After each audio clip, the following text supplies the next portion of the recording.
ఒక దైవజనుడు చెప్పగా విన్నాను. కష్టకాలం సేవ జరుగుతున్న దినాలు అవి. కొన్ని కుటుంబాలు మందిరానికి వస్తాయి, ఆరాధిస్తాయి. ఆ కుటుంబాలన్నీ దైవజనుడికి ఎరుకే. అప్పుడప్పుడు గృహ దర్శనాలు చేస్తుంటాడు.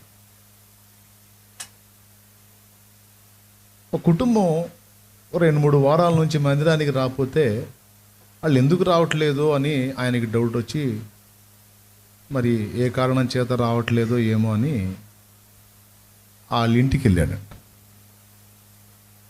వాళ్ళ ఇంటికి వెళ్తే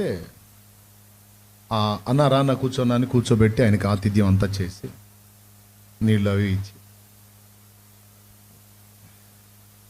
ఆమె పని మొదలుపెట్టింది.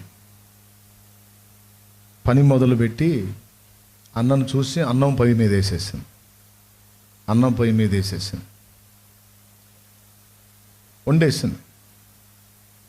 వండేసి వాళ్ళ ఇంట్లో ఆ పచ్చడి ఏదో ఉంటే ఆ పచ్చడేసి ఆ వేడి అన్నం ఆ ప్లేట్లో వేసేసి పళ్ళెంలో వేసేసి ఆయనకి ఇచ్చింది. అన్న తినన్నా, అన్నం ఉంటాయి అని వచ్చావు, మరి తిన్నావో లేదో, తినని చెప్పి కూర్చోబెట్టి తినమన్నారు. ఆయన అన్నం దగ్గర కూర్చుంటే ఆమె కొడుకు వచ్చి కూర్చున్నాడు అక్కడ, చిన్నోడు పసిబిడ్డ. వాడు వచ్చి కూర్చుంటే, నాన్న అన్నం తిని నువ్వు పక్కకెళ్ళు అంటే వాడు ఆకలి అవుతుందమ్మా అని అన్నాడు. అంటే అది తినకూడదు నాన్న, పక్కకి రా అని చెప్పి బిడ్డని ఎత్తుకొని పక్కకి వెళ్ళింది. మీరు తినండి అన్న, వాడంతే అంటాడు, మీరు తినండి అని పక్కకి వెళ్ళింది. ఈయనకు బాధ వేసింది. వాడు ఆకలి అవుతుంది అన్నాడు, అన్నోడిని తీసుకొని పోనీ వాడికి ఏమన్నా వేసిద్దంటే ఏమి వేయట్లే.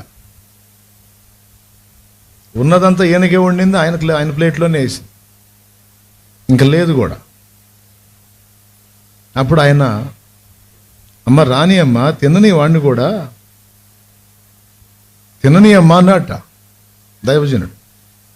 లేదని వాడు తినకూడదులే అన్నాడు. ఎందుకు తినకూడదు అన్నాడు. తినకూడదులే అన్నాను, నువ్వు తినన్నా. ఎందుకు తినకూడదు చెప్పమ్మా, నాకు చెప్పకూడదా చెప్ప. అవి 10వ భాగం బియ్యం అన్నా, అవి దేవునికని కేటాయించినాయి. మందిరం కాడికి తీసుకొద్దామంటే ఛార్జీకి డబ్బు లేక రాలేదన్నా. ఈ 2-3 వారాల నుంచి అందుకే రావట్లేదు.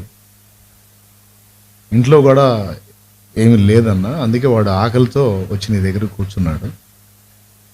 అయినా పర్వాలేదన్నా, ఏసై ఇస్తాడు, వాడు ఓర్చుకుంటాడు. ఆయన దైవజనుడు, నువ్వు నా ఇంటికి వచ్చావు, నిన్ను ఖాళీ కడుపుతో పంపకూడదు, నాకు ఉన్నదానిలో అంత ఆహారం పెట్టి పంపించాలి, నన్ను ఏసై ఆశీర్వదిస్తాడు.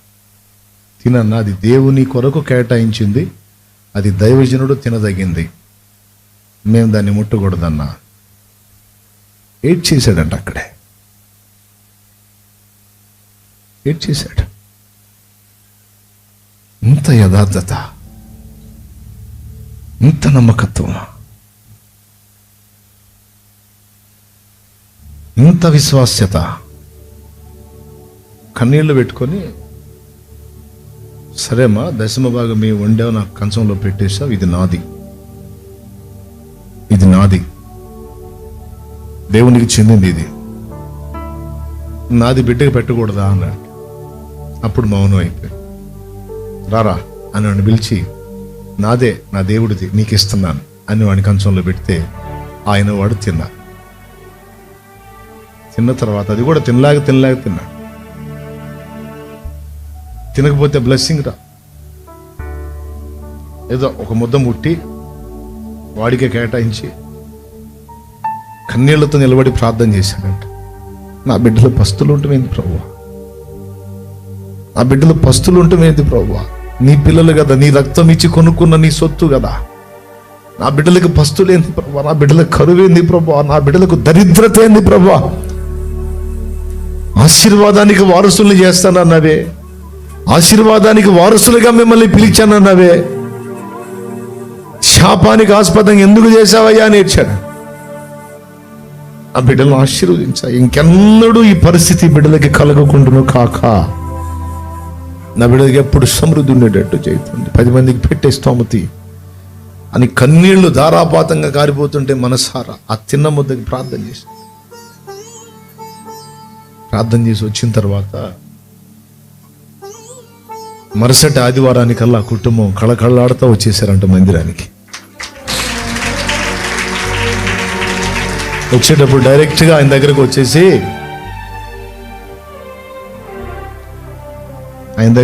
చెబుతున్నారంట, అన్నా దేవుడు చూసావు ఎంత కార్యం చేశాడో, ఆయన అన్యాయసుడు కాదన్నా. ఒక దశలో శ్రమలో నలిపినా ఆయనకు నమ్మకంగా ఉన్న వాళ్ళకి, ఆయన ఎడల విశ్వాస్యత కనపరిచిన వారికి ఆయన ఏ మేలు కొదువు చేయడన్నా, అడుగు వాటికంటే ఊహించే వాటికంటే అధికంగా చేస్తాడన్నా. అది రుజువు చేశాడో. అది ఈ వారంలోనే జరిగిందన్నా. ఏం జరిగిందమ్మా అంటే, వాళ్ళు తోటలో కావలి ఉంటారట. తోటలో పనివారు వాళ్ళు తోటలో కావలి ఉంటారు. ఆ తోట యజమానుడు వాళ్ళ పిల్లలు వేరే దేశంలో సెటిల్ అయితే అక్కడికి వెళ్ళిపోతానికి రెడీ అయ్యి ఈమె భర్తను పిలిచాడు. పిలిచి, అది ఎకరాల తోట, 2 ఎకరాలు ఉందో 3 ఎకరాలు ఉందో 5 ఉందో తెలియదు. ఎకరాల తోట, చెట్లు ఫలాలు మొత్తం ఉన్నాయి. పిలిచి, రా, నేను వేరే దేశం వెళ్ళిపోతున్నాను, నా పిల్లలు అక్కడ సెటిల్ అయిపోయారు, మరి నేను అక్కడే ఉండిపోతే మరి తోట ఏం చేసుకునేది? ఇన్నాళ్ళు నాకు నమ్మకంగా ఉన్నావుగా, రా రిజిస్టర్ ఆఫీస్ పోదందా అన్నాడు. దేనికయ్యా? కూలోండి, నేను కూలిస్తే సరిపోయిద్ది నాకు అంటే. కాదు, నోరు మీరు రావాయ్ అని తీసుకెళ్ళి రిజిస్టర్ ఆఫీస్కి తీసుకెళ్ళి ఆ ఎకరాల తోటను ఆయనకి రిజిస్ట్రేషన్ చేసేసాడు.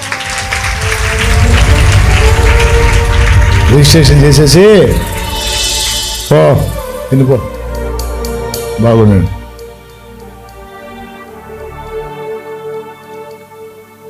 ఆ కాగితాలు ఆ వారంలోనే అయిపోయింది. కాగితాలు తీసుకొచ్చి భార్య చేతికి ఇచ్చి, మనం కూలి చేసిన ఈ తోట ఇప్పుడు మన సొంత తోట మాయ అన్నాడట.